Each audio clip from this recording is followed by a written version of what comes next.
दोस्तों, आप कल्पना करें कि आप समुद्र में नाव पर खड़े हों और तभी अचानक से भारत का ये न्यूक्लियर परमाणु पनडुब्बी ये मिसाइल दाग देता है।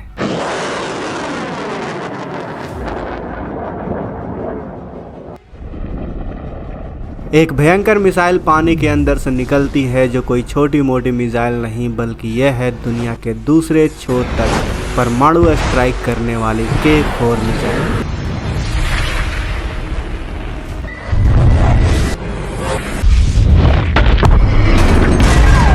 दोस्तों, कल्पना करने की ज़रूरत नहीं, क्योंकि भारत आज ये कर सकता है अपने अरिहंत सबमरीन के दम पर। और ये जो वीडियो अभी आपने देखा वो था K4 मिसाइल, जिसे 2022 में INS अरिहंत से लॉन्च किया गया था। यह इंटरमीडिएट रेंज की बैलिस्टिक मिसाइल है। इसका वजन 17 टन है। 12 मीटर लंबी यह मिसाइल परमाणु हथियार लेकर दुश्मन पर हमला करने में सक्षम है। इसकी ऑपरेशनल रेंज 3500 किलोमीटर है। यह बीच रास्ते में ही अपनी दिशा बदलकर दुश्मन को ख़त्म कर सकती है।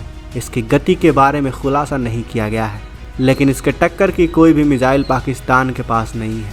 इस SLBM मिसाइल को रखा जाता है INS अरिहंत पनडुब्बी में, और ये पनडुब्बी घूमती है दुनिया भर के हाईली क्लासिफाइड सीक्रेट लोकेशन पर। किसी को नहीं पता होता कि ये कब कहाँ से निकल कर दुश्मन पर परमाणु स्ट्राइक कर दे।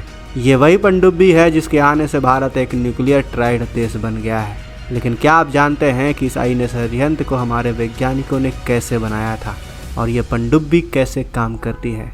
आज इस वीडियो में जानेंगे INS अरिहंत के टेक्नोलॉजी के बारे में।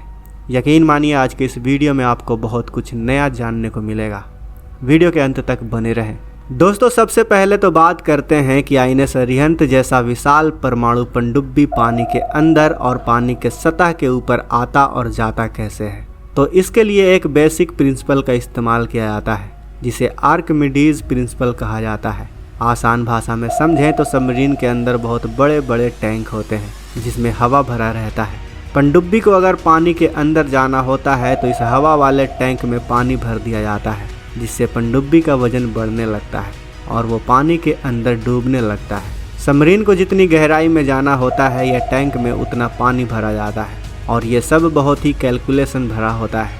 अगर सबमरीन को पानी के बाहर लाना है तो फिर इस टैंक में पानी को बाहर निकाल कर उसमें दोबारा हवा भरा जाता है, जिससे सबमरीन पानी के सतह पर आ जाता है। लेकिन दोस्तों, ये तो हो गई सबमरीन की ऊपर नीचे जाने की तकनीक। लेकिन INS अरिहंत जैसा विशाल पनडुब्बी पानी में दाएं और बाएं मुड़ता कैसे है? तो इसके लिए सबमरीन में लगाया जाता है रडर। ये कुछ ऐसा दिखता है और इसी से सबमरीन पानी के दाएं और बाएं मुड़ पाता है। इसी से मिलता जुलता रडर लगाया जाता है एक बोट पर, शिप पर, हवाई जहाज़ और फिर यहाँ तक कि फाइटर जेट में भी। इसके बाद आगे पीछे जाने के लिए इस्तेमाल किया जाता है प्रोपेलर का। लेकिन दोस्तों, अब सवाल है कि सबमरीन में ना तो कोई विंडो होती है और ना ही कोई कॉकपिट। तो अब सोचने वाली बात है कि जो सबमरीन को चलाने वाला कैप्टन होता है वो आखिर रास्ता कैसे देखता होगा? कैसे पता चलता है कि सबमरीन के आगे कोई दुश्मन का सबमरीन है या फिर कोई चट्टान? तो दोस्तों, इसके लिए हमारा INS अरिहंत या फिर कोई भी सबमरीन सोनार का इस्तेमाल कर रास्ते में आने वाले किसी भी ऑब्जेक्ट का पता लगाता है। दरअसल दोस्तों, सोनार टेक्नोलॉजी एक तरह की आवाज़ का तरंग होता है जो दो तरह की होती है, एक एक्टिव सोनार, दूसरा पैसिव सोनार। एक्टिव सोनार में सबमरीन की तरफ से आवाज़ निकाली जाती है और जब ये आवाज़ किसी चीज़ से टकराकर वापस सबमरीन को मिलती है तब उस तरंग को कैलकुलेट करके ये अंदाज़ा लगा लिया जाता है कि सबमरीन के कितनी दूरी पर कितना बड़ा चीज़ मौजूद है। वहीं दूसरे वाले सोनार यानी पैसिव सोनार में सबमरीन कोई आवाज़ नहीं निकालती, बल्कि दुश्मन के जहाज़ और सबमरीन के इंजन और प्रोपेलर से निकलने वाली आवाज़ को पकड़कर ये अंदाज़ा लगाया जाता है कि दुश्मन का जहाज़ या सबमरीन कितना दूर है और कहाँ पर मौजूद है। दोस्तों, इतना कुछ जानने के बाद आपको समझ में आ गया होगा कि हमारा INS अरिहंत सबमरीन दुश्मन के सबमरीन का पता कैसे लगाता है। आइए अब जानते हैं कि हमारा जो परमाणु पनडुब्बी है वो अंदर से कैसा है और कौन कौन से हथियार कहाँ पर होता है। दोस्तों, टिपिकली एक परमाणु पनडुब्बी में 3 लेवल होते हैं जिन्हें डेक भी कहा जाता है। हम INS अरिहंत की एक्यूरेट अंदर की जगह तो नहीं बता सकते क्योंकि भारतीय नेवी ने इसे सीक्रेट रखा हुआ है, लेकिन दुनिया के लगभग सभी परमाणु पनडुब्बी एक तरह से ही बनाई जाती हैं। जैसा कि हमने जाना कि एक परमाणु पनडुब्बी में 3 डेक होते हैं, जिसमें सबसे ऊपर वाले डेक में रखे जाते हैं मिसाइल और टॉर्पीडो।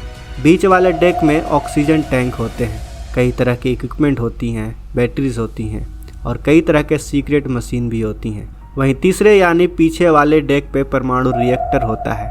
सबमरीन के बीच में कंट्रोल रूम होता है जिसके ठीक ऊपर नर्व सेंटर होता है और इसके ठीक ऊपर एक कोनिंग टावर होता है जिसमें कई छोटे छोटे टावर होते हैं। इसे सबमरीन का अटैक सेंटर भी कहा जाता है। इसी टावर में ही एक जाइरोस्कोप होता है जिससे बाहर टारगेट को देखा जाता है। साथ ही इसी कोनिंग टावर से हमारे जवान सबमरीन से बाहर निकल सकते हैं। यानी सबमरीन में आना हो या फिर बाहर निकलना हो तो इसी कोनिंग टावर का इस्तेमाल किया जाता है। अब हम इतना कुछ समझ गए हैं, लेकिन हमें अभी भी ये नहीं पता कि जो हमारा आईएनएस अरिहंत है वो असल में कितना शक्तिशाली है। आइए इसकी ताकत पे भी एक नज़र डाल लेते हैं। दोस्तों, आईएनएस अरिहंत देश का पहला स्वदेशी परमाणु पनडुब्बी है। यह 10 से 15 साल तक समुद्र की गहराई में रह सकता है, लेकिन इसमें तैनात जवानों के रसद, खाना, पानी के लिए इसे हर 6 महीने पर समुद्र के ऊपर आना पड़ता है। ये कब, किस जगह, किस खुफिया ठिकाने पर है किसी को नहीं पता होता। ये अपने एक हमले से ही किसी भी देश को नेस्तनाबूद करने की ताकत रखता है।